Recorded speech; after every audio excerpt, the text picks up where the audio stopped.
and welcome to It All Goes Back to Sonic. New year, new us, we all live in a post-Godzilla -1 world. I'm Harvek, that's Dorka for you, that's Mothra's #1 fan, MegaFire, and that's Bob over there. It's true. I'm over here. And now I'm over there. Come over here with us, Bob. Why do you do it over there? Okay, I'm closer to the mic by about an inch. Excellent. Fantastic. Sounds good. It's much warmer now that you're here, Bob. It's so cold. It's wintertime. And what better way to kindle your fireplace than with some Sonic the Hedgehog Archie comics? we stopped watching Godzilla movies for this. Yes. So actually, fun little peek behind the curtain. A few of us have been watching all the Godzilla films, like the old ones, the Showa era stuff. We just started a couple weeks ago. I guess since we're peeking back here, what is your favorite one so far? Godzilla. Godzilla versus Mothra. So far I think that has been. I don't know actually. The latest Ghidorah one was the Astro Monster was really funny, but I think it's Mothra versus Godzilla. Mothra's really good. Mothra's really good. It's kind of funny, but it's also got a really good story, and the scenes were really the action scenes were really nice. Music was good. Dork, what about you? You were watching too. What's your favorite so far? It might be all the boys grouping up together to face King Ghidorah. the first one, right? Yeah. Yeah, that one was really. Yeah, it's a close second for me. Yeah, that happens a couple times, Dorko. You got to elaborate a little bit more. Anyway, welcome to It All Goes Back to Godzilla.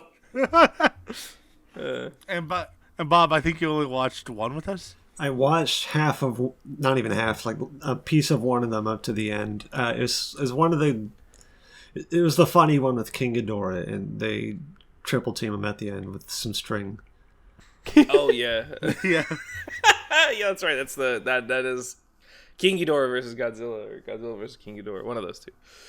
Basically, what I'm trying to do is say, we don't have a lot to talk about with these issues, so I'm trying to stall for time. There's some good stuff in here.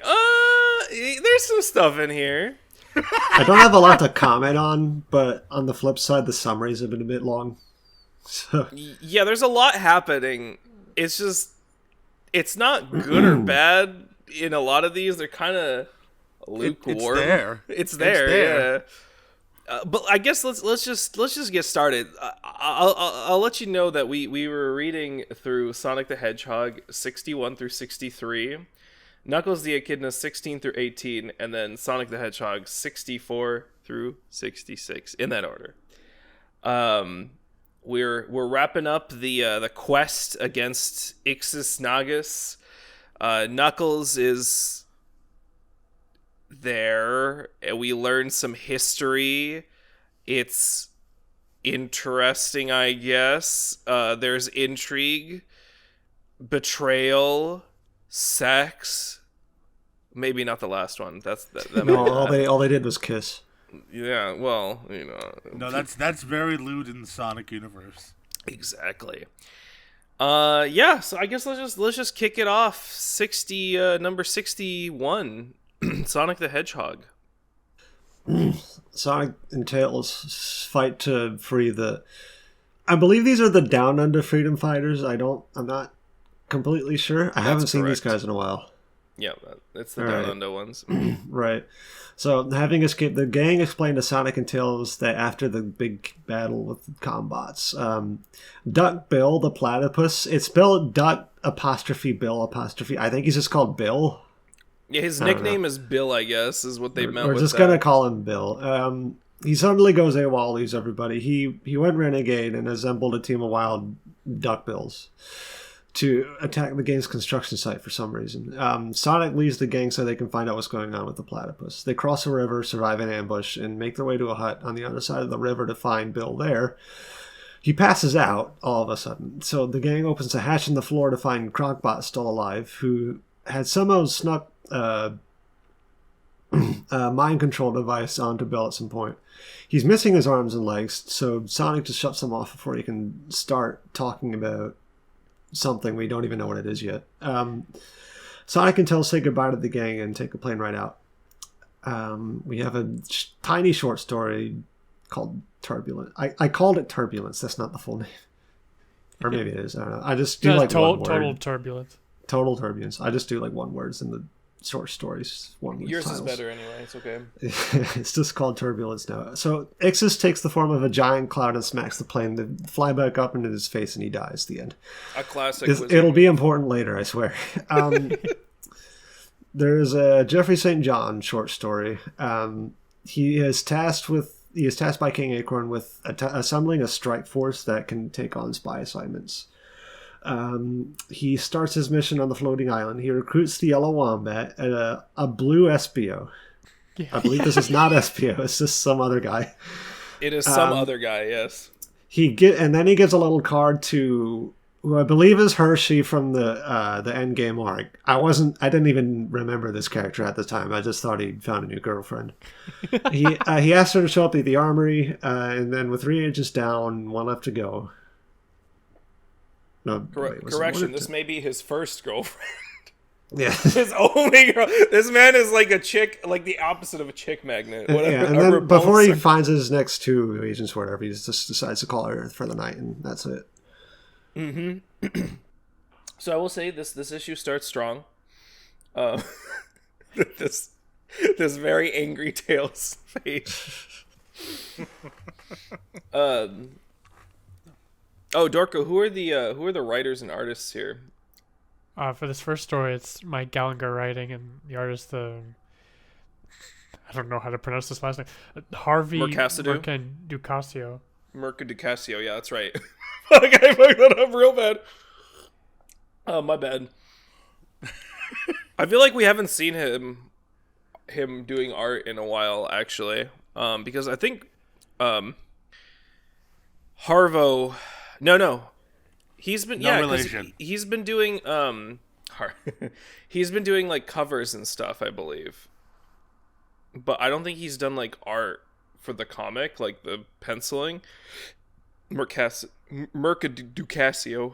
It's a very difficult name. Is you okay over there? No. The comic is killing MegaFire. We just started. It's going to be the highest rated episode, an actual death on podcast. Yeah, live Parish. I gotta say, I had one big thought, and that's when they're on the raft. All I could think about is our Mario Party games and doing the Shy Guy rafting mini game. Yeah, I don't know. It was fine. Like, I don't really have any strong feelings one way or the other. They kind of, I do like this weird, like, here's the Crocbot, and he's like kind of only a head and a torso, no arms, no legs. He's plugged in, kind of like very creepy like, and then he just gets his plug pulled. I didn't care for 61 much because it just sort of ends. It's like, oh, it was Crocbot, but he didn't do anything. And they literally cut it off. They literally cut it off because they're like, he drops some fucking. He does the supervillain. I'm explaining my and then Sonic. I don't give a fuck. Honestly, good on him for once. I agree. So I didn't read most of this issue. What the fuck? You can't just come onto the podcast and just be like, I didn't do my homework. No. I couldn't read most of this issue. What does that mean? For some reason, the turquoise and like the narration bubbles really messed with my eyes. Oh. The turquoise. I literally couldn't read it. I'm just like, oh, geez, that hurt. I don't know what. Okay, well, they picked a really uneventful issue to do that, so you didn't miss much. Woo! Oh, yeah. I mean, they just gave the backstory that the guy was. They were cleaning, and then he was a bastard, and that's it. Okay. Here's something I'd like to point out is I love to look at these fan art and like the letter sections, and I always look for little cool bits and pieces to whip out for the podcast. And I want to say the fan art on this specific issue, banging. Just shout outs to Shannon Mary, Jerry Chang, Stacy George, Jesse Henderson. Y'all's this page is full of really good art. In fact, I wish we could have a whole comic with Stacey George as the artist. 14 and a half from Front Royale, Virginia. No, I appreciate Jesse's art, honestly, the most out of all of these. I mean, the Jesse art is very good, but like, real talk, that fucking that art in that Stacey George did, that's some. Oh no, it's great for.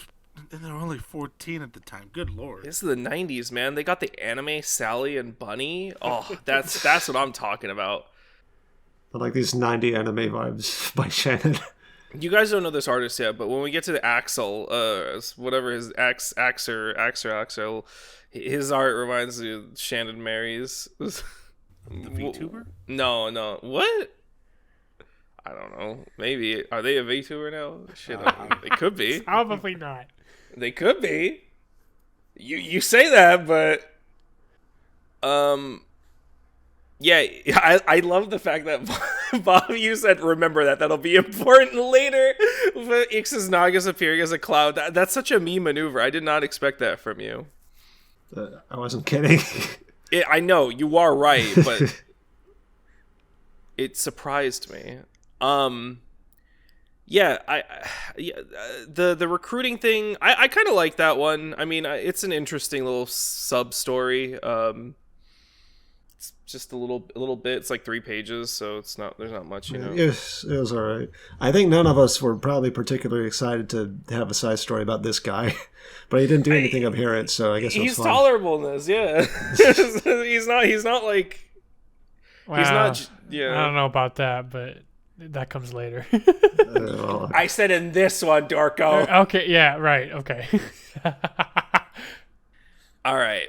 I mean, I was kind of like laughing about like, of course, fucking Pender's introduced a new character. It's Espio, but he's blue with a hat. It's in this issue, he doesn't even have a name. He does have a name, but not in this issue when he introduces him. But not in this issue, no. Here's this new character. He's nameless. I just thought I forgot about this too. No, he's an OC. He's just he's Ken Penders' fucking sprite recolor that he just added to the new Comic X collab. I think I legit gaslit myself into thinking there was some episode, some issue about Espio being mentored by his blue dad, but it never happened. No, but we apparently he was part of the Secret Service before, so there's that. But this is his first appearance. Yeah, it's his first appearance, but But Jeffrey's like, what's a Secret Service agent? Always a Secret Service agent, huh? And he's like, I guess. We're going to find out his name later. I don't have anything else to really say about this. Anybody, any other comments on this one? Nope. No. All right. I mean, there was just one thing where I'm going back and forth in my mind. Is this even worth mentioning? But I thought it was interesting because back with the first story, where if I remember right, we just had a lot of the Barbie character just for some reason really being into Tails and hitting on him. Oh yeah, she still is.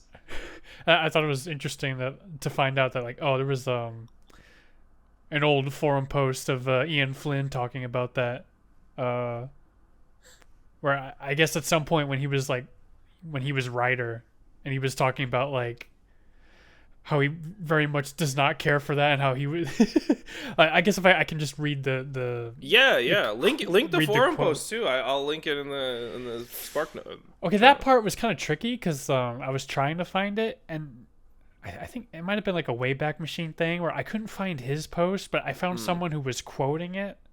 That forum thing where you can see the quote, but I couldn't find his post. All right, well let's read it. Let's hear it. That's interesting. There is no Barbie/Tails. Barbie's affections were entirely one-sided, not to mention extremely creepy. I'll find a way to write that one into the ground to bury and kill it later. But for now, there is no Barbie Tails. And there won't be so long as I'm on the book. Seriously, just ugh.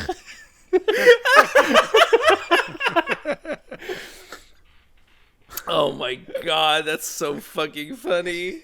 Yeah, I could feel the 2000s coming off of that. There won't be as long as I'm on the book. Ship denied.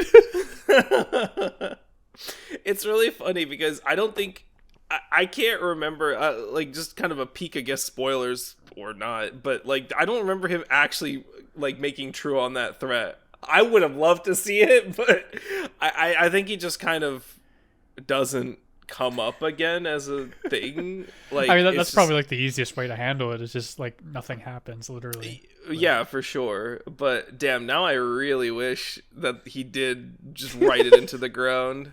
And then Barbie died when Robotnik shot her with a super laser at the end. And Shadow the Hedgehog said, "Damn, that was a good soldier." Damn, right here. That was really cool. I didn't know about that. That's sick. What forum was this? How'd you even find out about that? Well, okay, so I mean, what happens like when I read these issues, I'm also reading the Thanks Ken Pender's blog, and that popped up. And then I also noticed that if I think if you just like look at the like a Sonic wiki page for Barbie, like I think the wiki, it has the quote in trivia. Oh, cool. Okay. Yeah, I usually do that, but I didn't do it for this batch. I kind of forgot. All right, well, let's move on to number 62. Bob will start us off with the summary, and then Dorko will follow up with who the writers and the artists are. When Sonic's plane makes its way over a desert, it starts acting weird and it crashes. Then they come across some guys in a truck and some tanks who tell Sonic and Tails that there's no time to explain, get in the tank. And on their trip, they bump into some Robians who shoot at the gang with eye lasers, which is weird because there's no Dr. Robotnik that would be putting them under control. Sonic conjures a tornado to wipe them away, so they all finally arrive at the gang's home of Sandblast City, Sandopolis. Meanwhile, at the Devil's Gulag, Sniffly plots and the other prisoners egg him on to try to escape. And when he drops his nail file, and suddenly the prison cells open up, and then all the criminals escape. and also, what's his name is there? He has like 4 different names, so I forget which one it is. Which one? Fang the guy. Oh, Fang the Hunter. Fang the Hunter, Knack the Weasel. There's like 4 different words in this dude's name, and I forget which combinations I'm supposed to use. But Fang, yeah, Knack the Weasel, Sniper, Hunter. He didn't show up at all yet, did he? What do you mean? No. He did. This guy. Fang? He did? Yeah. Yeah, he showed up before. Oh, Yeah, Sonic Triple Trouble. Oh, yeah. Yeah, and Remember how Sonic punched Knuckles into the lake? Or other way around? I can't remember. One of the two. And also, the part where Fang knocked out Sonic, and then Sonic got put into prison. Right, that's right. Yeah. Anyway, Tails wakes up in a room within the Sand City. He and Sonic appear to be locked inside, though that doesn't stop Tails from flying right out. He sees the guy suspiciously covering up the plane with a sheet, and Tails asks him what's up, and then the Rabbit Man explains, your plane got messed up due to sand clogging up the machinery. The summary ends there. I feel like there's more stuff that happens, but no, that's apparently it. And then on Jeffrey Part 2, Jeffrey meets Heavy and Bomb. He finds his last recruits. He takes them to the training program that almost kills Hershey. There's like a shark under the water, a robot shark that almost kills her. It's okay, though. Everything's fine. It's just a prank, bro. I think it's funny that you mention it like that, because really the story does just end. He's just like, there's sand in your shoes, and then Tails like, I don't think that's right, and so I was like, hey, we'll stay, and that's it. I threw myself for a little bit. I was like, did I miss something here? No, the writers forgot to keep. They forgot they need to write 3 issues, so they stopped. So Dorko, who are the writers and artists on this one? I'm sorry, I was having trouble keeping up. Did Bob just read the summary for the first story? Did he do both? Both. I did both, yeah. Yeah, the first story is Carl Butler's writing, Stephen Butler, the art. I don't know if I even mentioned this before, but I mean, this Jeffrey stuff, I think, is all Ken Pender's writing and Art Mawhinney on the art. I want to say, I don't remember when the last time Stephen Butler did art, but I really dig a lot of these panels. I think a specific one, there's a specific art piece that I really liked. It's this one. It's like page 2 or something. And I don't know what about it. It's just like the art's really nice. Also, the way he draws the rabbit reminds me of... by the way, just the person who they've been interacting with is a guy, he's like a rabbit dude with an eye patch. I already forgot his name. It's like Jack something. It's just Jack, I think. And he really gives me vibes of like Usagi Yojimbo. If anybody's ever read or partaken in any media related to that, I really like it. Also, his feet are just front and center in one of these scenes, and if I kept the foot counter up, I mean, this is enough to fill in two counts because they're huge. I think the character is cool, but unfortunately, the story's intrigue starts out interesting. There's a lot of really nice action scenes. Like, I took a lot of screenshots this time around because I liked the art a lot, and I thought it kind of carried the story in a way, because there was a lot of like action, sort of. You know, you got Sonic whipping up the tornado, you got the explosions happening, they got the tank. Tails is wearing like goggles. I don't know, something about it is just very nice. The background art of like the stars is really cool, like highlighting the Sandopolis zone or Sandblast City. I just linked a few screenshots throughout. I want to point one thing out that I don't think you did, Bob, which is kind of important. And I'll try to bring it up as it comes up. But in the middle of the story, there's a page where it cuts away from the action or the characters, and it's just in orbit above Mobius, where a BSAT unit satellite. Right, I completely forgot to write about the big satellite.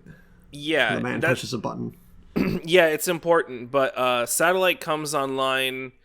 It's acquiring a target and then activating, and it says now, and it's just a hand pushing like you says, hand pushing a button, and you don't see it. It's obscure. It's all green, and in a way, that's important. Yeah, and then that's really. I also wanted to mention, like, in Jeffrey's story, they brought Bomb and Heavy back, which, you know, I'm glad, because they kind of just got dropped on the head and left. Like, They were just sort of. I'm like, and I think they're cool characters in this unit. So I mean, like, from this issue just right now, it's not clear, but they're an interesting guy. You know, Heavy is super polite, very formal, very nice. Bomb, kind of protective. He's doesn't really talk. He just ticks, I think. I did get some small satisfaction because, you know, the first story had a bit of cliffhanger of like, who are those guys? And I was like, oh, I know, it's Heavy and Bomb. Dorko claps his hands. I know. Yeah, but yeah, that happens. I don't remember. Did we get revealed to the not Espio's name? I believe so. It's just Valdez. Yeah, Valdez. Yeah, that's right. I just don't remember. I couldn't find it again. I didn't think of taking a screenshot because I was like, oh yeah, they don't actually even say his name. Yeah, everybody else's name but him. That's all I got. I mean, I you know, it was alright. There's little things I enjoyed about this. The art was really the main thing I enjoyed from the first one. Didn't really care too much for the second story, except for the introduction of Heavy and Bomb. Yeah. I guess I have written in my notes of Tails says the door is locked from the outside, and then later Sonic just kind of shows up. He also jumped out the window. I forgot about that. Oh yeah, there's like a little subtle hints that something's wrong. I mean, the guys are acting really weird. The covering up the tornado. The door is locked from the outside. They're like saying it'll take weeks to repair it. Yeah. I did forget there was one scene that I really liked at the very end of the comic where the whole freaking Jeffrey squad is like kind of peeved at Jeffrey's existence. I'm like, that's kind of funny. They're just like, why I should have just stayed in bed. And this is Valdez, who apparently worked with him before. Is that all she wrote for 62? Harvek, any thoughts? No. Okay. Were you able to read this one? Yeah, I was able to read this one. You guys pretty much covered it, honestly. Yeah. You took the words from my mouth. I did. I corked your mouth with Jack's feet. What? Nothing. You corked my mouth with Jack's feet? Who's Jack? No. Don't fucking rabbit. Did you read it? His name's Jack. Why is he shoving his feet in my mouth? Have you seen them? Look how fucking prominent they are. Oh, huge. I find it more believable that he read the story and doesn't remember his name. Yeah. Okay, fair enough. You should have just said the rabbit dude. You're right. What an idiot I am for using the name of the character. What a fool. To be fair, I did not name this character in the summary at all. I just call it the Rabbit Gang. The fucking Lunatics Unleashed Bugs Bunny ass. Actually, you're right. He looks like a combination of Usagi Yojimbo and the Looney Tunes future Bugs Bunny dude. Who is Usagi Yojimbo? You keep saying his name. Okay, I can't believe this. It's a classic, dude. Also, I can't find the particular art style because if I link you just a random issue of it, I mean the art changes, but it's this dude. Well, anytime I hear the name Jimbo, I just think of fucking Jimmy Neutron's dad. Yes, I know. Is he Jimbo?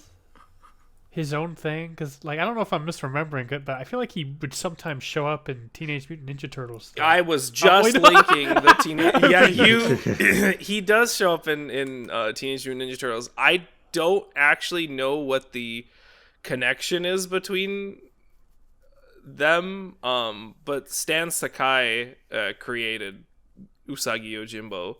He's Japanese American cartoonist, so it all goes back to the Turtles. Actually, or Turok. Apparently, he wrote in Usagi Yojimbo, he was given the a guest star episode to write for the 2012 TMNT series that was on, I think it was Nickelodeon, yeah, which is really cool because as somebody who read Usagi Yojimbo when I was younger, and I did know that he appeared on some of the TMNT cartoons or comics. I never read the comic, the TMNT comics really, but I've always heard they're so really cool. I was like, oh, this is such an amazing what an amazing collaboration. What a earth shattering. This is amazing. This happened. Boy, wait till I make you watch the Power Rangers in Space Teenage Mutant Ninja Turtles crossover. What? Yeah. But this was another nice tangent to go on because we need to pad for time, clearly. No, that's not what I meant to do. But you asked me about him. Okay, anyway, let's go to number 63. Joker for you stomping it out while he can. Let's knock this one out. Bob, go ahead. All right, 63. At the Gulag, the criminals appear to appoint Snively to lead and call the shots for them. I'm sorry. Hold on a second. There's something really funny about the fact that I don't know why, but just we're talking about a Sonic comic, and you're just like, all right, at the Gulag.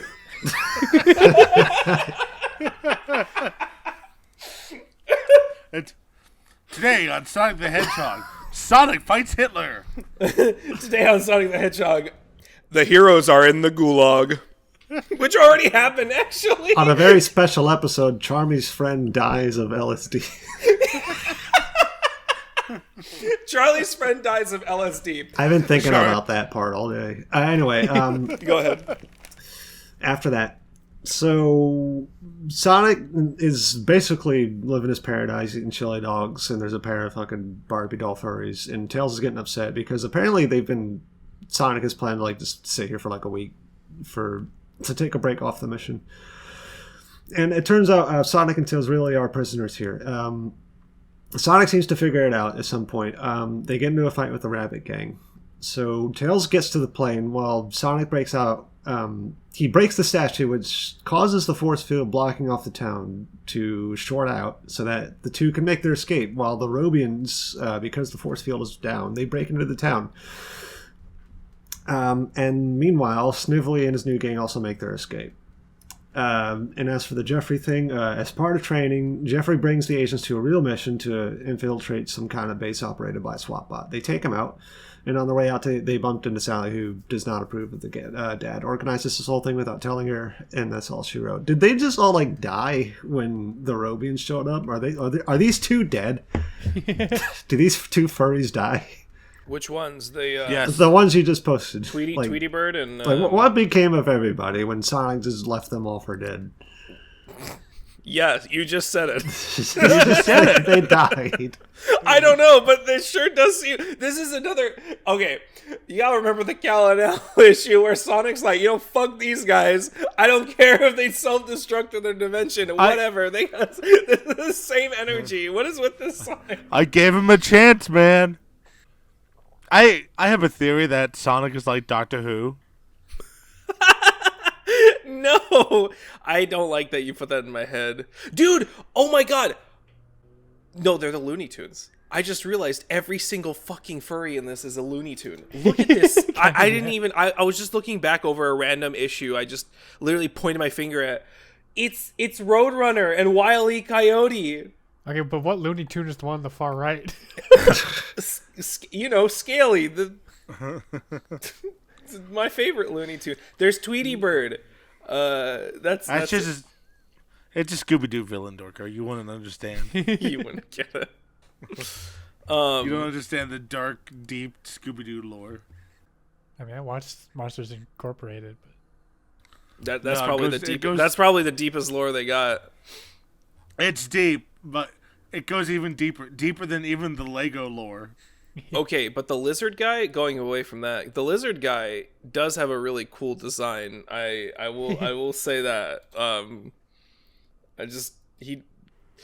Good art. I mean, again, good art in this one. IMO. I like his gun. I like this panel.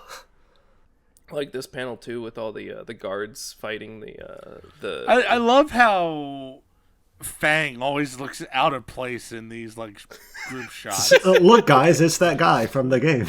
Look at him. He's the only one from the game. You got Proto Jet the Eagle or whatever his name was. Jet the jerk off. Hawk the Jet the Hawk. Jet the Hawk. That's right. Sorry, I have a very close relationship with Jet the Hawk, thanks to my deep dark past. I don't know what that means. I'd love to hear. Dorko chuckled at it. That's what I was going for. I'll ask more about it when we get to the Sonic Riders issues. Look forward to that in like 9 years. The fact that Sonic blows up his own statue is something very funny to me. With this. How did he know the force field batteries in there? Well, he looked everywhere else. It was kind of foreshadowed. I mean, yeah, I think he literally explains it in the comic, doesn't he? I forget. He must have missed it. If I remember correctly, he looked everywhere else and couldn't find them. Yeah. Makes sense. Well, it was like the most important. Like, where's the last thing that Sonic would want to destroy or inspect? It's a statue of himself. Oh, right? Yeah, I think the rabbit said something to Sonic like, oh, this is the most important part of town or something like that. And that clued Sonic in to, like, maybe it's the statue. Mm-hmm. Well, better kill myself. Yeah, Robians did just really come in and start executing everyone, huh? Yeah.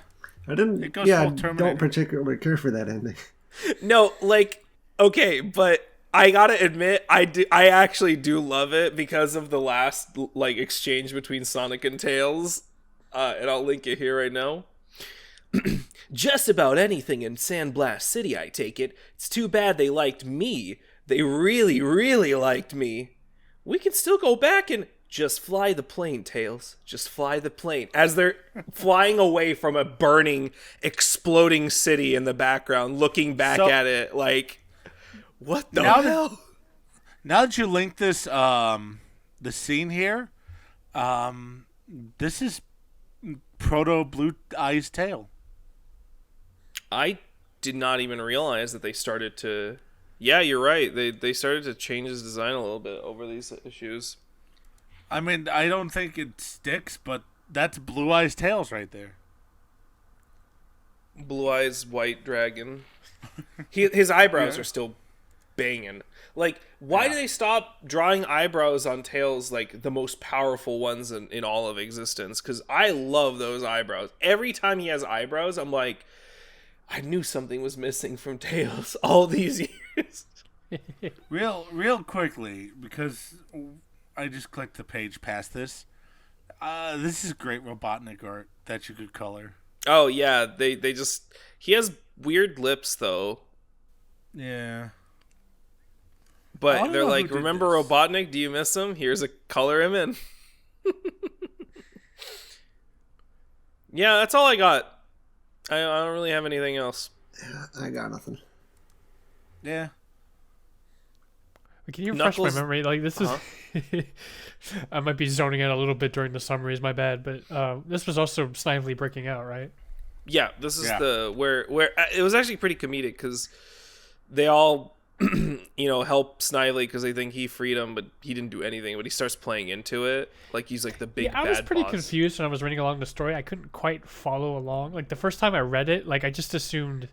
Like it was, like a coincidence that he dropped whatever thing he was toying with, and then the doors open. Mm-hmm. And, like, so my first reading was like, oh, did he just accidentally set everyone free?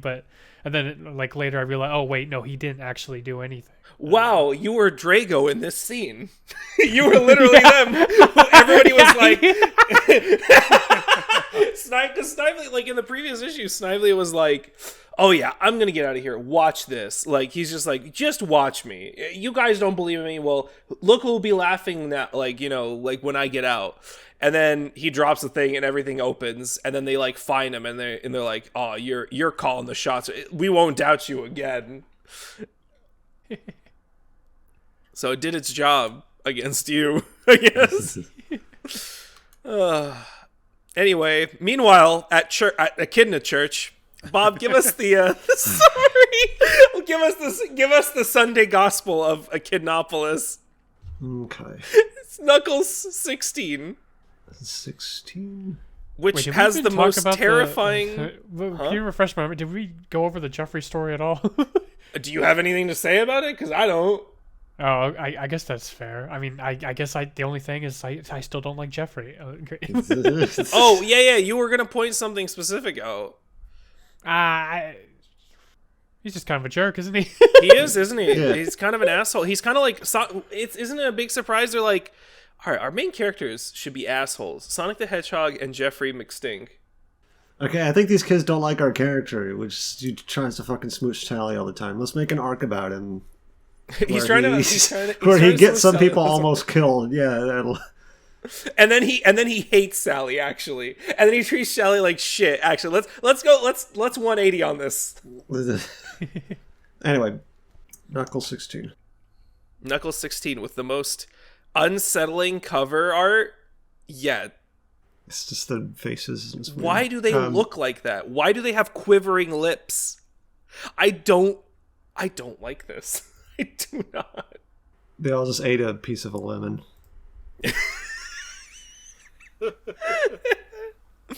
All right, Knuckles. So Knuckles 16. reunites with his mom. When the Echidna, spelled W-I-N. It sounded like I said when the Echidna. I thought you said when the Echidna. What happened to the Echidna? So he offers her a glass of milk from a fucking wine glass. Knuckles asks his mom about how he was able to get an energy tunnel working, blah, blah, blah, and a bunch of things I don't remember from the last time we read about Knuckles. Mom says that when Knuckles was a child super genius who could spell the words Sega Saturn like 5 seconds out of the womb. He actually does that like with the blocks. We spend about half this issue with Mom explaining backstory stuff and then the Echidna Council discussing how chaotic things have gotten since Robotnik was defeated. Later at dinner, Wynn drops the bomb that he actually plans to get married with Knuckles' mom. Knuckles does not approve. He immediately excuses himself and storms off. I need some water. God damn. Drink some of the milk from Wynn. He's offering it to you. Take it. No, I'll never drink milk again. Later that night... That's going to be great, Foley. Later that night, Knuckles mopes alone at the dock. Julie Sue tries to cheer him up and suddenly smacks him on the cheek with a kiss. They joke about it, but deep down, romantic feelings ensue in the both of them, and that's it. Can I ask? No. Okay. Did we get introduced to the fucking Knuckles Council before this, or did they just sort of appear? Because I just don't remember. I think it's just a lot to ask anyone if they remember the specifics about the fucking... The grandpa because squad. what we know, we don't care what Council. goes on to the we don't care what goes on in the computer room, so we're not going to remember what happens here regardless. No, but like it like, just raises too many questions. Did it just happen? Like, did we just go to the computer room and here's I here's dead ass grandpa don't and grandpa remember and any of these. grandpa. I don't remember any of these people showing up. I don't even recognize some of these characters. Just like Knuckles' dad and the grandpa who's currently comatose. I think like maybe like some of these were established, but like I'm sure plenty of these are just new and they're like, just, Yeah. here's more of what's the fucking shitty secret Knuckles Council is. Here's the whole gang. No, but like okay, I know they were established. Like we were introduced to them through I was gonna say cutscenes, through like flashbacks and stuff, but. Like, okay, we know his shitty dad, and we know his better grandpa, the one with the monocle. But then his dying, the first one, the Hawken.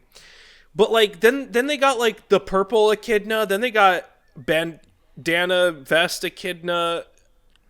Like they just appear. We don't even be like, oh yeah, but also the rest of his ancestors are actually also alive. Or is it just, do they appear? Because I'm lost in the sauce, man. I've read through this enough that I'm like, I can't remember if there was a sequential introduction. I feel like there was, but I guess not. They just appear in the computer room.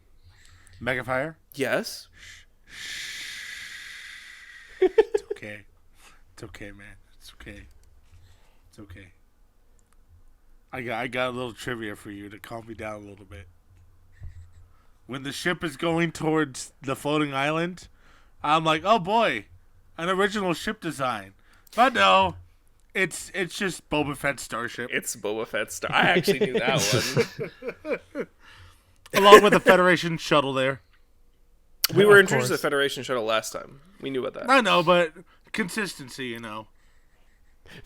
The great, brilliant Echidnas stealing their designs from both Star Wars and Star Trek. He's flying we slave rod. we have to announce our technology because I fucking hate Star Wars. He's flying slave one the wrong way, by the way. I'm sorry. Boba Fett's starship. I'm not allowed to say that name anymore. That's actually a thing. Why aren't you allowed to say that?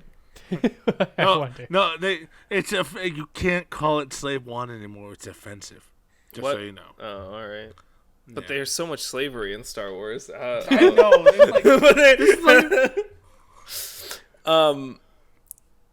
Okay, going back to the Echidna Council, because I really want to figure out why the most handsome ant in the world is watching on in silence.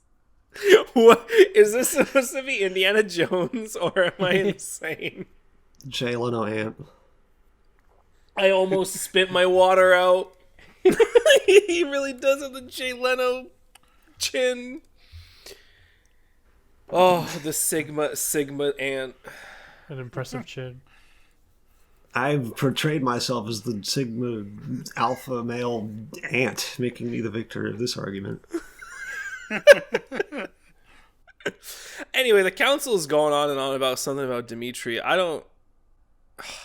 Y'all fucked me. Y'all ruined me on this comic. I don't care about anything they're saying anymore. I don't remember what they're saying. I don't care about what they're saying. It's politics. There's too many words on screen. I feel like a dumb doo-doo head. You guys are literally making me stupider because you make me not want to read. You know, I'm like, there's too many words on the screen. There shouldn't be this many skirts. I want to just see echidnas fly around and beat each other up. MegaFire just invoked the fucking like Halo 2 prophet who's just politics.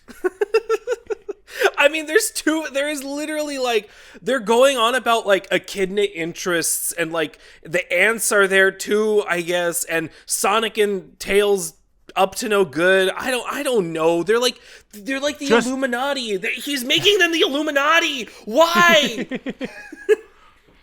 Just wait till they start talking about the trade negotiations over Naboo. There's like 5 people on. Our other 2 people in this podcast are like, I don't give a shit about Star Wars. Now I'm just like casually wondering, like, as the years go on, are we gonna start seeing references to like the Star Wars prequels? My God, it might have. We might get a direct Jar Jar reference in one of these. Yup. I don't know if I'm ready for. You sound so confident. I don't like that. I don't remember. I don't know, dude. You're the nerd. I that's why, like, you point out these things. I'm like, oh, I didn't notice that. Can we go back to when we were pointing out just stolen assets from Batman Forever? Yes. I want to live in that era. So there is something I wanted to point out, because the Illuminati Council here, they're like, there's literally a question is posed where they're like, should we police the world? Literally, it's like, you can conduct business as usual, allow the Echidnas to become an irrelevant force on Mobius, or these are the only 2 options posed by this ant. Or 2, you can become a force to lead the Echidnas and the other species on the planet into a new golden age. Like, what about the third options where the Echidnas are like normal and just be part of the world and not America? You know, it's like, you can make that option. It's like poetry. It rhymes. Oh my goodness. We're getting into the deep political Sonic satire here. This is what is Ken Penders doing? No, I skimmed the shit out of this, though. It was just Exposition City. It was Exposition City. Only 2 things are accomplished. Like, I am so bored reading this, and also I really don't like the old Echidna society. This is just... Ugh. Maybe it's doing the job. Maybe that's the long con he's playing, right? I mean, we all know that Ken Penders is like a 1990s liberal. Maybe he's like, man, those old bastards in Washington. I'm about to make the Echidna Council them and just make everybody hate these. I can't give him that benefit of the doubt. I just can't, because then he also goes and makes the King Acorn like obnoxious and shitty, and it's like, regardless of what the long con might be, I don't like reading this. Right. Ken Penders tapping in the corner. King Acorn will be Bill Clinton.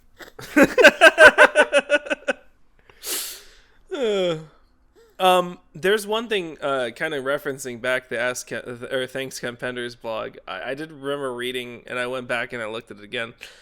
Somebody asked in the blog about, like, how the hell did Robotnik weaponize and take over the island before? Like, did they just, like, the Echidna Illuminati just be like, it's fine? Yeah,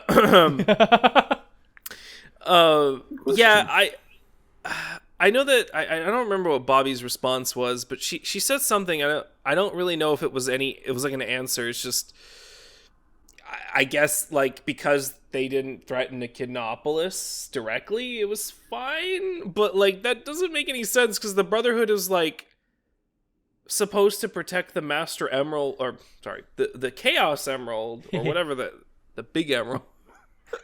The Master Chaos Emerald. The Master Chaos Emerald, and like, I don't know. I mean, big plot hole, but obviously because they weren't thought up yet. So... No, yeah, it's just, it has to be just like a funny plot hole to think about. Like the great all-seeing Echidna society, but then they just kind of let Robotnik do his thing that one time for no particular reason. You would think there would be some bullshit answer that Penders would write up about that, just based on everything else, but it doesn't happen. No. Well, no, didn't happen. Anyway, Sad Knuckles. We made it up. I really like. This is funny. By the way, make sure to go Galactic this summer. Power Rangers in space, only on Fox Kids. I feel like there's like 10 pages of ads in this issue. Yeah, and all of them are ads, and there's 20 pages of other ads. Echidna like propaganda. Spectre is the coolest one of them all, though. Don't at me.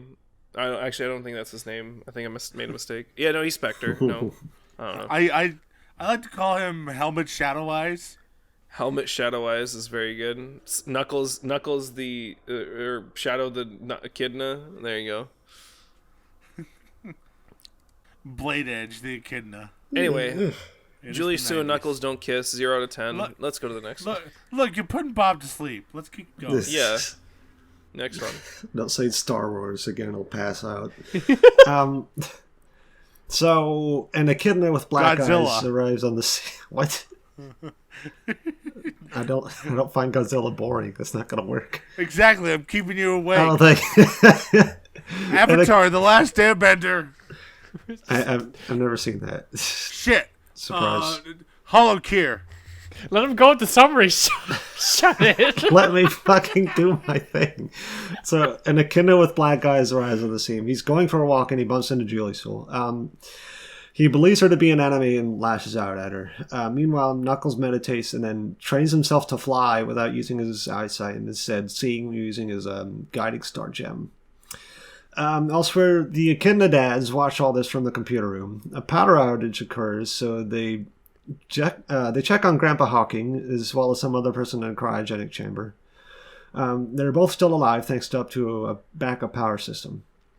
So, we are brought to a scene where Knuckles and Julie meet with the black Echidna named Tabor.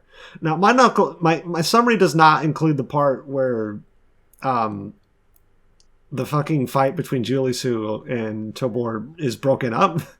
So can someone tell me if that actually happened, or I just did not miss anything? You didn't miss anything. It just right. So we just brought them there. Okay, good to know. It was the last we see, he's just throttling the shit out of her, and then next scene, they're just friends. So then we get a flashback to when Tabor was still in his old 20s. One day, a Legionnaire named Moritori Rex showed up, and his army of guys swarms the city in the name of the technology that the Echidna peoples were off of.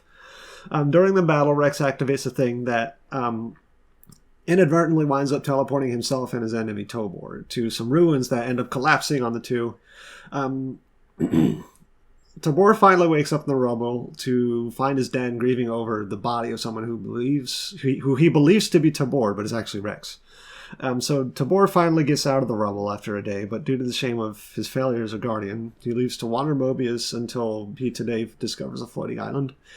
And Knuckles, having heard the sob story, he cheers him up and gives him a hug. And later, Knuckles goes to the prison cell where Kragok is sitting. What the fuck is wrong with Knuckles' family? Why can't they be so normal? What is the familial relation between Rex and Tabor? Okay, so if you remember when the comic began, somebody named Tabor, who was posing to be Tabor, came to the Knuckles Council. Now we find out that there's another guy who's Tabor, and he tells us a story of like what happened. Tabor, Knuckles' family is descended from the first brother, because remember there's two brother echidnas that were right. Yeah. Okay, so that answers my question as to why they look the same. They're cousins, or they're the brother had a family line, and the two brothers had two family lines, and so they're like cousins. Yeah. What is shit? I survived this accident. Man, my family thought I was dead. I'm peace out.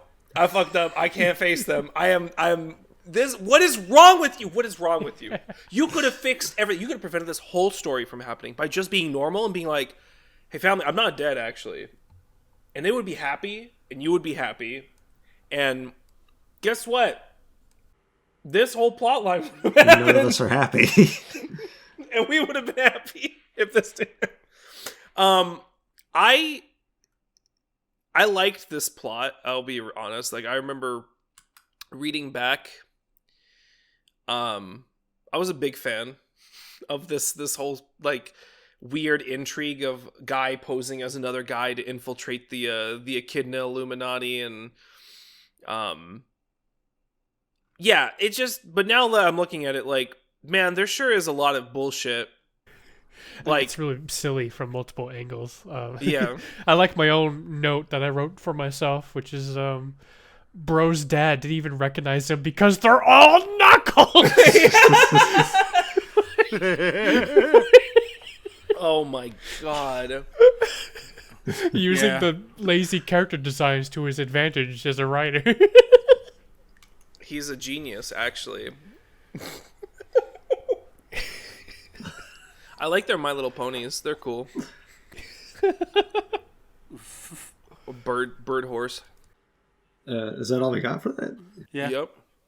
I guess I could say one of the tiny bits of enjoyment I got, because most of the time I'm just bored and want this Knuckles story to be over, but I thought it was kind of nice to see Knuckles being supportive to the, I can't remember his name, but you know, the guy who got replaced. Yeah, Tabor. I thought that was kind of nice, but I do too. I mean, I like the family aspects of this. It's nice when it works well. Like, the setup for him being, like, for Tabor being the way he is so dumb. But like I said, on a surface level, I really enjoyed it. I liked this plot line. I think I can, like, the idea is cool of, you know, just them having like a traitor on the inside, but I mean, the actual execution is just so boring, and like I don't even want to get my hopes up that this could have an interesting resolution, because it's probably not. Yeah, I'm not feeling invested, to be honest. They just didn't build up that they didn't build up the Echidna Order, whatever the fuck their name is. I forget what the Brotherhood. Oh my god, right. They didn't build up the Brotherhood at all. Like, it's like they've just been like really mysterious and shit. In fact, like, as a reader, even if I take away all of my critiques and shit of the writing and all that, it's like I'm reading this, and yes, you're writing them to be mysterious and enigma. Why do I care? They're an enigma. I don't know them. I don't know them. As the reader, I know that, okay, they're supposed to be good because Knuckles' dad is part of them. But they're talking about policing the world, grave mistakes. They're not doing anything. He doesn't support Knuckles. I don't know these guys. I don't care for this traitor plot. I do care for this guy that just dumped his sad story to Knuckles. I'm sympathetic to him, but like, why else do I care?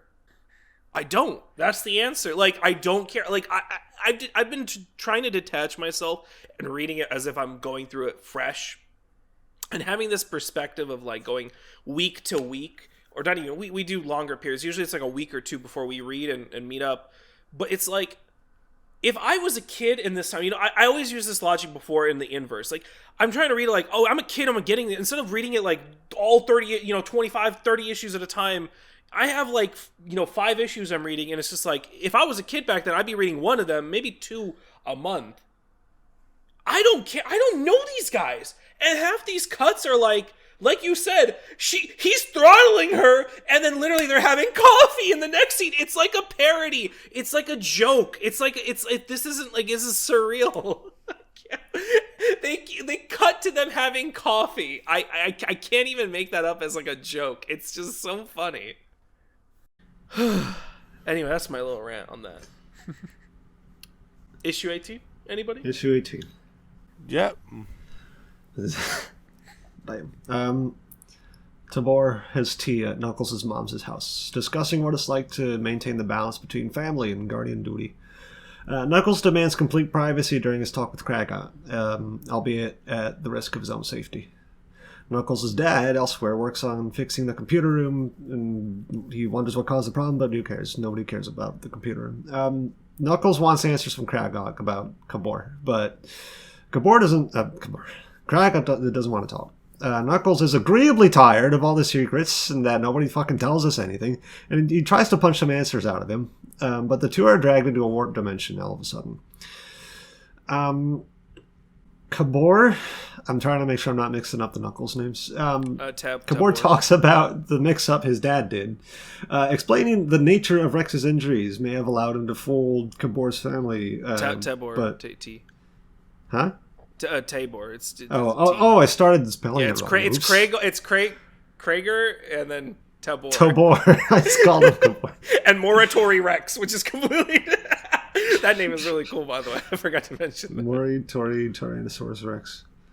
Alright, so Knuckles and Kragot, we keep jumping back and forth, like we do always with Knuckles stories. They start throwing hands in the space zone while Knuckles still presses them for questions.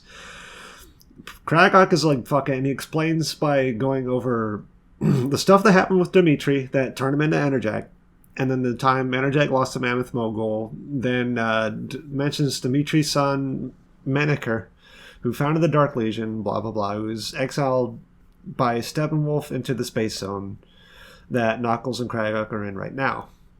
So, when Moratory Rex was in the space zone, he somehow found out he could watch other people while undetected in there. So he watched over Tabor and somehow lured him into a trap, leaving Rex to pretend to be Tabor in his place so that he could take over. So with all that said, Kragot suddenly sucker punches Knuckles and tries to leave him. Tabor detects something is wrong from another world and that Knuckles is in danger. Knuckles and Kragot both jump out of the portal back into the city. Tabor intercepts Kragot and grabs him, dragging Kragot with him back into the space zone. And then the Knuckles dads see Knuckles is fine and dandy at his mom's house. And that's all she wrote. Yep. Thoughts?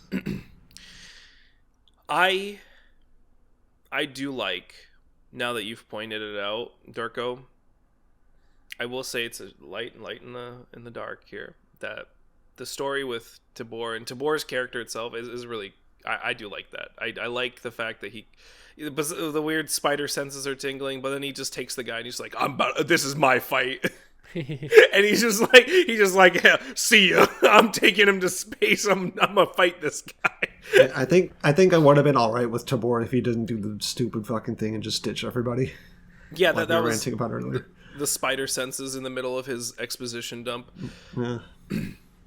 Also, you pointing out the fact that, they're jumping about as the Knuckles stories usually do.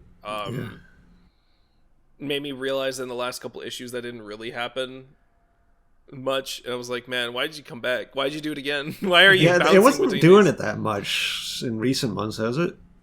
Just in those last two, I think. Oh, well, no, the whole LSD story really wasn't that, actually, either. Yeah, I think we were too distracted by the LSD thing to notice, maybe. Absolute I banger. don't know, I'm just thinking aloud. I mean, technically, the LSD story was doing it, but like the three things were following the Chaotix, following Julie Sue, and then following the pointless short Knuckles thing. But I didn't really count the short Knuckles thing. I mean, it wasn't bouncing back and forth. It was like, here's the Chaotix thing, here's the Julie Sue thing. I mean, that is technically literally bouncing back and forth. So fuck you. But no, it's not. It's sequential. It's like, here's the story, here's the next story, here's the next story, and then that's then. Butthole, fucking. Come on now. I mean, it was better than usual. I'll say that. Yeah, Anyway, it didn't. really I mean, nice it didn't pick SPO up art. until like this Knuckles page, so whatever. I'm not gonna knock it for that. I'm gonna knock it for I was just not into it. I didn't. Yeah, care no, for this it sucks. All right. Anyway, I have nothing else to say about this. This is a very lackluster Knuckles series of issues. I mean, yeah, that's pretty much my final thoughts too. It's like unfortunately, not every Knuckles story can be LSD banger, so we had to suffer We've with jumped. horrible mediocrity. We've jumped the shark, everybody. We probably have. Keep in mind, Knuckles wasn't even in that story that much. That's why it was good. Yeah. And of course, I know there's something worse about upcoming Knuckles stories, but I can save that joke for later. Okay. The Knuckles sex scene. If only. The Knuckles DMV issue. If only. Just Knuckles sitting at the DMV and the secret society's watching him with monitors. We've got Meanwhile- 5 cameras on him. Has he amassed enough knowledge to be able to pilot a vehicle? 36 fingernail chomping pages of Knuckles sitting and waiting in line. The worst part is I could see it panel by panel the way that they would illustrate that. Every single panel has a paragraph of dialogue. Oh my god. I see you've linked this panel of Espio, I liked it. I liked this. who did not seem to show up today, did he? No, but Nope. No, his dad showed up though. that's not his. For some reason. The comics have poisoned your mind. They tricked me into thinking Espio has a dad. It's like his friend or something, man. I don't know. Yeah. It's like the Don't you know you know- the Simpsons Hey. meme with there's some weird gremlin guy that we all pretend that existed at some point. That's like me with this Espio character. Come on, man. Don't you know Espio was a virgin birth? He's the Well. chosen one. He's the real chosen one. Any other thoughts on Knuckles 18? My last only thought thought- is let's move on. Yeah, I was just gonna take Right, that joke. we have some mediocre Sonic stories, some mediocre Jeffrey, mediocre Knuckles. Why don't we top it all off about us finally squaring off with a mediocre villain All right, the wrap up in of Sonic the Ixis Hedgehog Naugus. 64? Sonic and Tails come to Snow Mountain where they believe they'll find Ixis. Tails expresses concerns that they strayed too far from home to find the way back again. Sonic reassures him not to worry, bud. Ixis suddenly attacks, taunting that they have no way to defeat him without the Sword of Acorns, and I completely forget why they don't have the sword on hand.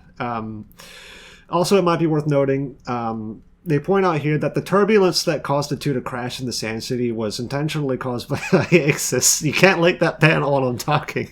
It's funny. I think I'm actually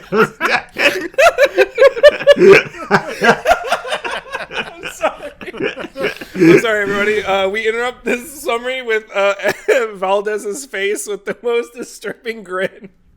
My face when they think I'm Espio's dad. I should really stop it while you're reading the summaries. Let me continue. Go ahead.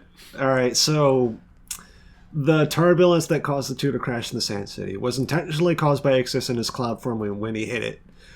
And I'm not sure this was mentioned until just now, so I thought that was worth mentioning. Anyways, Sonic attacks the abominable Snowbot that has shown up and is currently threatening Tails, who's stuck in a block of ice. But the battle is cut short by an avalanche. The Snowbot emerges with Sonic and a thawed-out Tails in his arm knocked out. He jumps up to a castle in the sky. Sonic and Tails wake up to see they've been brought next to a short old man named Nate Morgan, and Ixis arrives again on the scene. As for the Jeff story, Sally asks Dad why is there's spy operation going on that she's not in charge of. Dad decides to leave her out of the loop and insists that she focus on the reconstruction. And she gets grumpy and leaves. The spy gang is assembled. And King Acorn lays out their mission. He talks about the Overlanders attacking 15 years ago, and while King Acorn's team in the kingdom came out on top, the commander's team charged with escorting his wife to safety apparently did not, as the Overlanders got to the Queen's convoy when they arrived on the floating island. Acorn could not find contact ever since, but recently he found evidence that could point to what happened to the Queen and her guards. So their mission is to just go investigate on the floating island. To be continued. Guess I'll share it for 64. I want to really quickly ask, with in regards to Nate Morgan, if anybody else, when they looked at him and his outfit, also thought like, is that Fox's outfit from Star Fox? It looks so identical to me. I was wondering if that was a reference to it, because when I was younger, I thought that it was, just because I saw R-Wings in like the background of some of these panels before. Actually, in fact, I think the Espio thing I linked, I think that's an R-Wing, right? No, I was thinking of more as like Morgan Freeman. He's their fusion. It's Star Morgan Foxman. Fox McMorgan. Oh yeah, and I guess before I forget, I guess an interesting fun fact I learned is apparently Nate Morgan is also a scrapped character that was going to be in the Sonic Set AM cartoon, so that's interesting. Yeah. Sorry to jet, but I'm in a hurry. Oh. There it is, boys. There's our Star Fox reference for the day.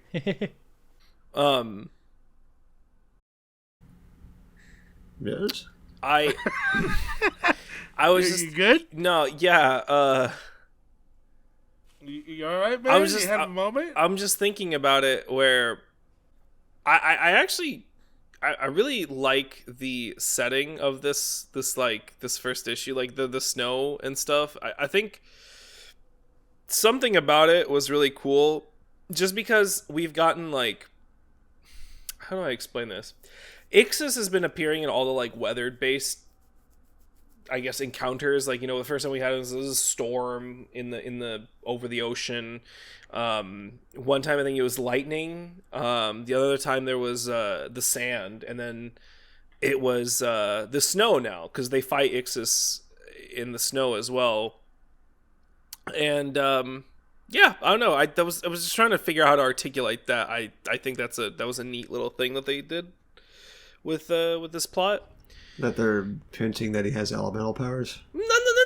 Not exactly that. I think that it's cool that they're all like elemental fights, I guess. This is the best way for me to put it. Also, another one of those satellites activated. We got another page where it was like, just kind of cuts into the story, and it's just a satellite activating and locking in onto something and then activating. I don't know why I haven't been putting that into my notes, but probably just because it hasn't amounted to anything yet, has it? Mm-mm. Yeah, Right, it's just build up. Right. It's building up. Yeah, Nate Morgan's here, and he actually, when he sees Sonic, he says Jules, which is, as we know, Sonic's dad. So hinting that he knows who Sonic's family is, which means it probably existed before. I mean, like, was way back. King Acorn constantly a shitter, continues to be a shitter, but we do get this very good Valdez face. Any other thoughts? I like Sonic and Tails' winter outfits. Yeah. Mm-hmm. Yeah. I did think the whole bit with like the starts of Tails being like how dramatic, like we're never getting back home. I thought that was kind of funny. Yeah. But also I do genuinely like Sonic like encouraging him and being like, nah, I'll get us back. I like that. Yeah, It's I good, did it's like good. that. Sonic being Sonic. Mm-hmm. They overlook Castlevania. Yeah. And that was a nice shot, though. It was. I liked a lot of the shots in this one. I like the art in this one too. Mm-hmm. Dude, that is Castlevania. Yeah, I wasn't joking. Yeah. They're overlooking Castlevania. It's another reference. That one I know. It's straight up got the freaking Dracula throne room area too. The little jutting out tower. Oh man, I didn't notice that. At this very moment, there's a Belmont walking up there to go beat the shit out of Dracula. He's walking up there to go beat up Nate Morgan. I guess before I forget, these last 3 issues are written by Carl Bowlers and drawn by Stephen Butler. There was one thing I wanted to ask you, Dorko, if you knew what it meant, because like I think I mentioned earlier, I was reading through for this batch, I was reading through some of Bobby's entries on this, and she mentioned like that when people who read Carl Bowlers' comics saw him, they were like, "Oh, hey, it's Nate Morgan," and then everybody else is like, "Who is this person?" What does that mean? I mean, like, I don't think Nate was ever used in any like. I mean, I know he was in the cartoon. Did Carl Bowlers work on the cartoon? Nah, I mean, okay. The way I read that, maybe this is just an assumption, was like, oh, people who are familiar with the comics and are reading my blog are like, oh, hey, here's Nate Morgan, like future knowledge. That's what I got out of it. Because again, apparently, like for the cartoon, I think he was like a scrapped character. Like he was never in the cartoon proper, which just kind of raised questions of like, well, wait, people working on the comics knew about it? That's interesting. I don't know. Yeah, okay. I see. I did not get it. I thought maybe there was like some kind of like what did like Carl Bowlers like do like fan comics or something before that and just I mean I couldn't I don't 100% know, to be honest, but I don't know. Yeah. No, I did know about the fact that Nate was based on a SatAM character that wasn't used obviously, but yeah. I do get some enjoyment out of there being a Yeti character that's named Eddie, because my brain goes to the Donkey Kong cartoon. Oh, I thought the same thing. Fuck. Yeah, Eddie, let me go back to my home. Back to my home without me. I like the Yeti's design. He's like a cyborg because I don't know if we were privy to why he is, but he's got like metal like legs and one metal arm and I think that explanation is probably in the next issue. Yeah, he's cool. I like his design though. Yeah. That's all I got for this one.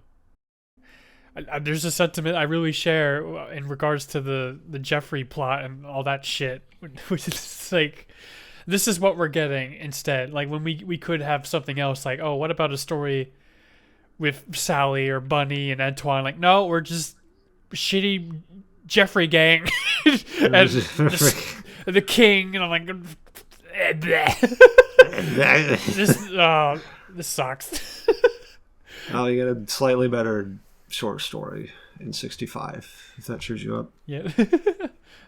Kinda, yeah. Yeah, I don't have much to say on 64. I feel like all my thoughts on it are kind of like at the end, so that's why I've been quiet. It's like instead of like watching Sally be upset because she's being left out on stuff, like, man, if only we could just have an adventure with her. Oh well, guess not. Oh well. Yeah, I agree. I mean, I do like this Jeffrey squad later, but it feels like there was way too much time dedicated to them. Right. Like it could have been everything that was in the last 3 Sonic issues could have been in one, I think, just like one back half story. Probably. And then 2 other small stories about other people. Like that would have been cool. That would have been nice, having this little episodic thing in between all the the main a plot stories or whatever. Yeah. I agree. Yeah.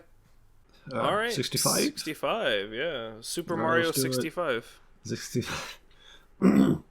So, it seems that the reason Ixis has come into this castle, which is supposed to be force fielding him off, is because he uses water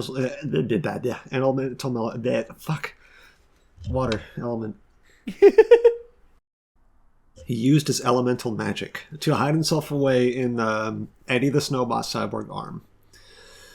So he then uses his power over air to try to choke everybody. Then Nate throws a ring through some kind of glass window, and then Ixis jumps after it.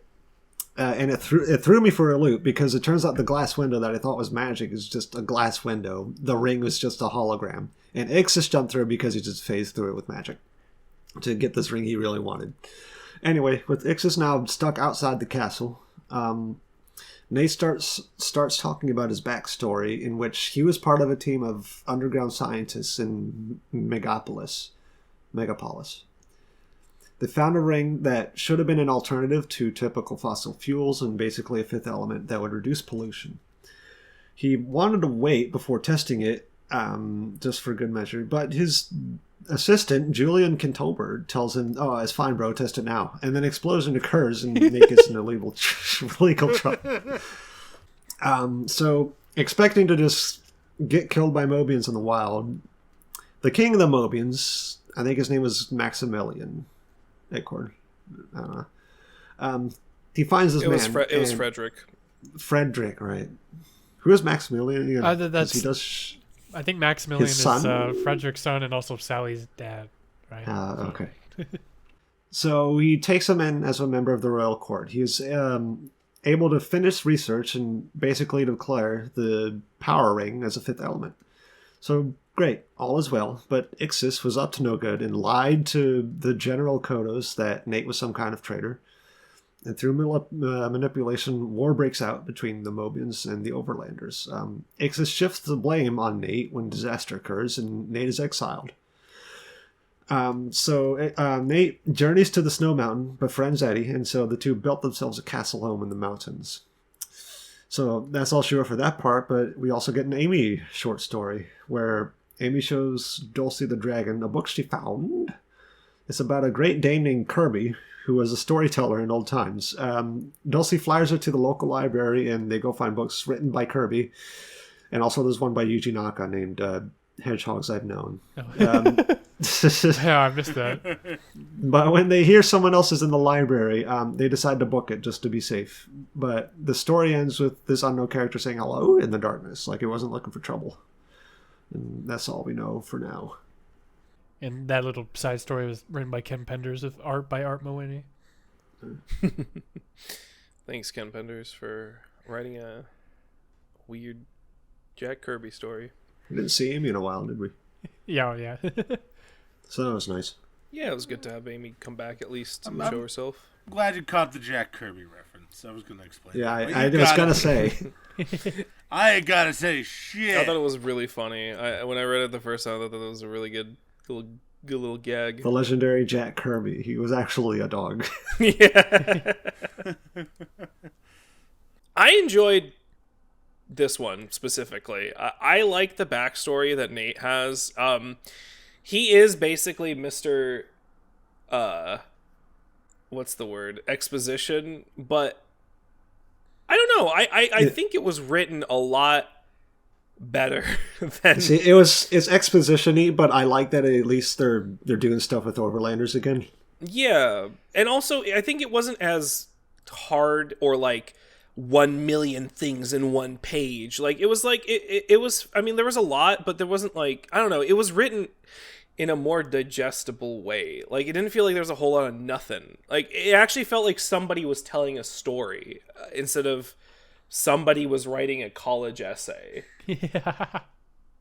I also think it's cool to have like this. I mean, okay, some people, this is a bit of a controversial take. They're like, oh, why do they need an origin for the Power Rings? Oh, fuck you. That's what I say. It's fine. I thought that was fine. It's fine. Who gives a shit? It's a magic fucking ring. Fuck you. It doesn't matter. You're talking about a world with talking animals and crystals that give you Super Saiyan powers. Who cares if a man was like, what if I smash this shit together and make a ring that goes bing? Boy, he really did just make a straw man to get really angry at it. Yeah. I was gonna ask, who are we complaining about here? Yeah, you know who. You know who you are. No, I don't know. I don't know. I was just fucking. I honestly, I was just making. I was just. This is a little, There's like just bit. One of us like nervously sweating, like, oh, I guess I can't say that anymore. That's right. You know who you are, Bill Clinton. Anyway, yeah, like Nate Morgan, like this. This is a good one. I like the little It's all right, all the back story. I was gonna say I don't remember the last time where I actually enjoyed a flashback. So I actually thought this was really nice. Like I actually thought it was compelling. This like interesting backstory, that connecting characters, and lore, and yeah, I thought the explanation for the Lake of Rings was nice. Yeah, like okay, I think it's like it's simultaneously it's like lore and explaining things, but also I just thought it itself was an interesting story. Like I don't know. Mm-hmm. I just enjoy the fact that there's he was there for young king, and then he did him dirty. I just enjoy when there's mentor characters that aren't assholes, which apparently doesn't happen often in this. Right, there's series. that too. Where like now we actually have a character that's an old man that's nice and not written by Ken Penter.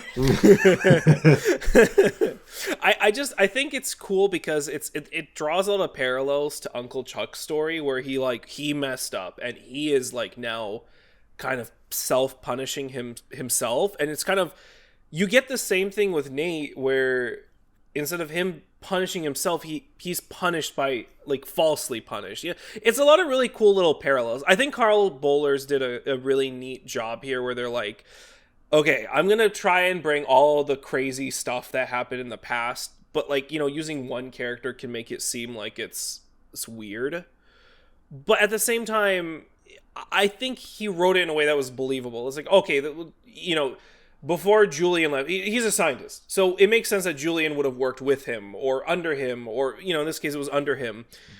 And so, you know, Julian was, we know he's an asshole, so Robotnik set him up for to take the fall. Then you find out that Uncle Chuck studied under Morgan, and it's just like, okay, well that makes sense. You know, both scientists, okay. But all these things are like central to that plot line of like, oh, and then he was the one who knew that like Ixis and the Kodos were backstabber. I mean, that was cool. Like that was a little bit like, but whatever. It's fine. It's all retrospective.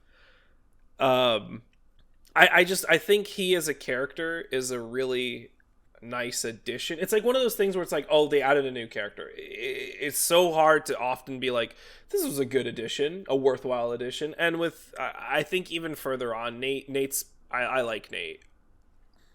I think he's a cool guy. I did notice some random online comments while I was reading these of just people being like, ugh, Nate Morgan, I hate this character. So I am kind of like clueless on that. I'm like, okay. I'll see how I can tell you why. I can tell you why. Oh, just not in the podcast. I'd like to hope it's not something like that, but okay. I hope not. Unfortunately, it probably is. I hate to say it, dude. Speaking of on the podcast, my eyebrow, like again, this man has powerful eyebrows. He's very powerful. He has such powerful eyebrows. I think the power levels in this comic are determined by the eyebrows. And Nate Morgan, and then there's Tails, and then sometimes Antoine. This man could eviscerate a planet with those eyebrows. So strong. He could even take on Ixis Naugus himself, as we were about to see. He plays fetch with Ixis Naugus and Next issue. Let's wrap this up. So behold Nate's massive supply of power rings. Sonic says that this could be useful for humanity, but Nate makes the decision to not give away the rings and not leave due to his bad experiences with Mobians. Look at those lips. MegaFire linked the cover for this page. We got a classic Robotnik face of melting lips and face, but it's on Ixis Naugus instead. Some Don Bluth has lips. Suddenly Ixis appears, using his earth magic to barge into the room and attack. He absorbs the rings to get more powerful. He now has control over all 5 elements. Sonic also powers up and becomes ultrasonic, and Tails becomes Hyper Tails, and they fight back. Ixis is too strong, and the two are defeated with no recollection of what happened, because they're all dazed.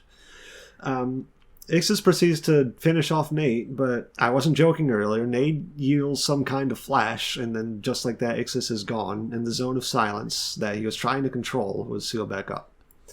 I didn't mention that while they were fighting, all the commentary was just like in narration and not like dialogue for some reason.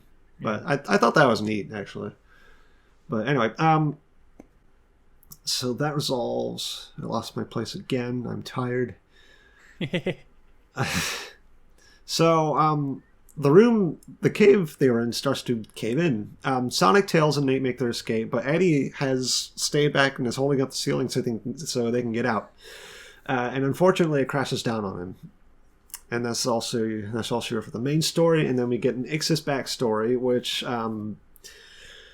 it introduces us some 3 different mystic animal wizards, each with a control over an element, and they want to get I don't really understand. They all have control over one element, and they have everything but fire. So they need to get control over fire and then merge together and become Ixis Naugus. I think that's what happened. No, yeah, that's pretty much it. Just, they were just like bickering, just like, racing. I want the power. They all They're jump racing into for the sun. And then, for some reason, fuse together. Yeah, they're racing for the sun. We don't even know who got it. And then Ixis just suddenly appears in King Maximilian's house and offers his services. And also, I think all of their names are like anagrams of Naugus or something. So, so there's that. There's that. It was a very weird backstory, but I guess it's also supposed to somewhat explain Ixis Naugus' design. Like he has like a horn nose and he has a claw hand. So yeah, it's a crab hand. So the main story. I thought this one was okay. I liked it. Yeah, it's alright. I think that the weird wizards thing was funny. I didn't care for was the side story because I feel like they did a 64 through 66 overall. This main story, I thought they did decent here. I liked it. I like the backstory. I like how it doesn't end all hunky dory. Someone actually ends up dead because of Ixis. But they dropped the ball on his backstory. I just did not care for this character in the long run. Yeah, but at least they were able to like do stuff to make him appear bad. When they first introduced him, he was just some bumfuck wizard and nobody cared. Yeah, I'm not sold on the character, but now I'm just like, okay, and I liked it. And I did like this little exchange where the Mobians did him too dirty and he doesn't trust him. So yeah, but like he also he was done dirty by everyone is kind of the thing. It's like no matter how much he tried to do good as a scientist, he was like, okay, it always turned against me and others. So he's just like, I don't want to be the hero again. And I like that, especially with like, it's like you get you get a good.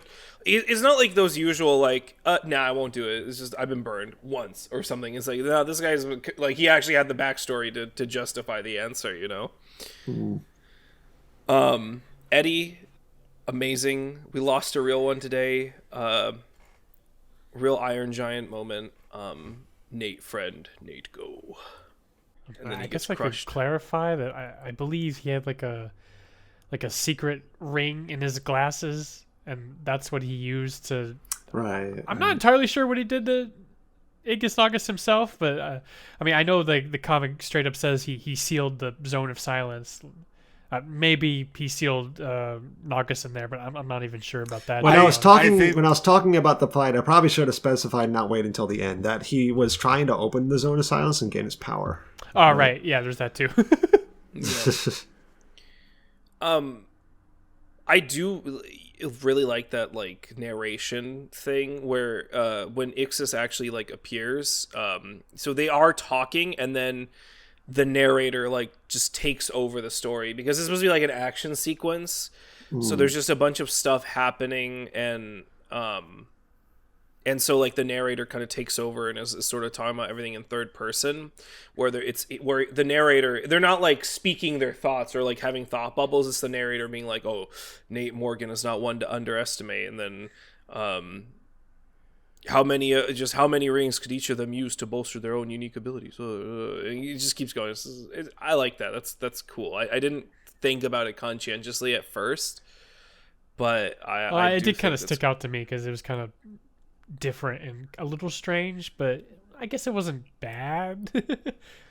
I get you. And I will say this is it's always fun when you see like I don't know, like I guess you can call it a different transformation for Sonic. It was kind of, I mean, I guess in the grand scheme of things, it's not really that different, but I guess the big thing was Sonic controlling elements and trying to fight Naugus in the, I guess, fight fire with fire, I guess. Yeah. And Tails was like protected by like flicky magic, I guess. Yeah, I think referencing that's cool. the game, so he had the flickies in his super form. Mm-hmm. And his eyebrows became crazy. His eyebrows went Super Saiyan. I thought this was pleasant. I thought the Ixis stuff, the Ixis encounter, I thought I wouldn't like it because I never cared for the character in particular. But the Ixis encounter was actually alright. Yeah. Yeah. I liked it. They ended it okay. Yeah, I do feel like at the current moment, Ixis Naugus, like at most it's like character's okay, like his powers are kind of neat and it's kind of cool, but yeah. I mean, I kind of like the element stuff. But I'm I like it better than the whatever Bumfuck Wizard stuff he was doing at the start where he turns people into gems. yeah. It's kind of weird that he stopped using that power. Well, I mean, they kind of outright said like it was specific, like he can only do that with people that were sworn to him or something. So it's a very that's right. highly specific power. That's right. How did Sonic get hit by it? Then I forgot. Well, I remember there being this thing of like he was like shooting at Sonic, but then Sonic was like, I realized he couldn't actually do anything to me because I don't know, I'm smart. Oh, yeah, that's right. But yeah, I'm still kind of feeling the loss of Robotnik because he's just so charismatic and everything. And when's he coming back? Counting the days until Robotnik comes back. Wishing Sonic. I mean, wishing Robotnik. Yeah. Every day I see his face. Yeah, I actually I like this plot. I mean, I guess I've already said it, but it's just kind of unfortunate that Ixis Naugus isn't more interesting. Yeah, it would have helped if they didn't drop the ball with the backstory. It was just dumb. It was silly. I mean, like, there's little trickling of other stuff, like, you know, he was helping with the kind of poisoning the well in the at least they did stuff. stuff like neat villainy stuff, like he's a manipulator. He got this dude killed, so that was all right. It's just as a guy, he's just like he doesn't match up to Robotnik's charisma. Yeah, I guess that's the whole thing. It's like, like he like the character has potential, and I know he comes back later, so we'll see. But yeah. Like, for now, it's fine. I mean, I guess at this very moment, I would say at the very least he's more compelling than Mammoth Mogul, but that's not saying very much at all.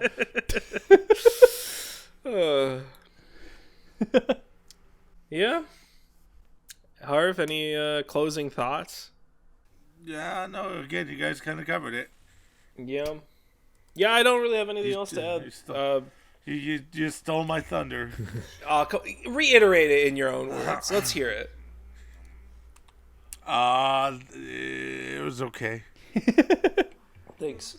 Your words are Oh yeah, I succinct forgot. I and was going to beautiful. say, like, just maybe this is how do I phrase this? I feel like even with the weaker Carl Bowler story, I feel like I'm enjoying myself way more than when Ken Penders is writing. So yeah, absolutely. I'm growing to like enjoy Carl Bowler's and what he adds to the comic.